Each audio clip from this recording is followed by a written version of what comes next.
Hello, ഇന്ന് നമ്മൾ വേറിട്ടൊരു കാഴ്ചയാണ് കാണാൻ പോകുന്നത്. ഇതെന്താണെന്ന് മനസ്സിലായോ എല്ലാവർക്കും? ഇതാണ് മൾബറി എന്ന് പറയുന്ന സാധനം. ഇത് വെറും മൾബറി അല്ല, ബ്രസീലിയൻ മൾബറിയാണ്.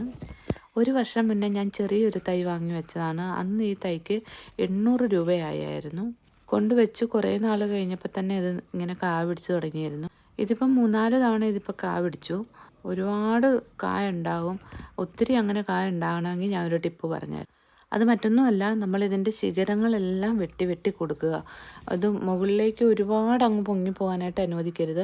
എല്ലാ ശിഖരങ്ങളും വെട്ടുക. വെട്ടുന്ന ശിഖരങ്ങളിലെല്ലാം പൊട്ടിക്കിളിർത്ത് മൾബറിയാണ്, കായാണ് ആദ്യം ഉണ്ടാകുക. ആ കായ ഉണ്ടായി കഴിഞ്ഞിട്ടേ അതിൻ്റെ തണ്ടുണ്ടായി വരത്തുള്ളൂ. ആദ്യം മുള പൊട്ടി വരുന്നത് കായാണ്. ഇത് കണ്ടോ, വലിയൊരു ഇതെനിക്ക് പഴുത്ത് കിട്ടി. കുറേ ഇതേ പഴുത്ത് കിടപ്പുണ്ടായത്. നമുക്ക് അങ്ങനെ കിട്ടാറില്ല, മൊത്തം കിളികളാണ് തിന്നുന്നത്. ഇത് നല്ല മധുരമാണ്, അതിമധുരമാണ്, നല്ല ഔഷധ ഗുണമുള്ള സാധനം. അപ്പോൾ എല്ലാവരും ഇങ്ങനത്തെ ഒരെണ്ണം വീട്ടിൽ വയ്ക്കും.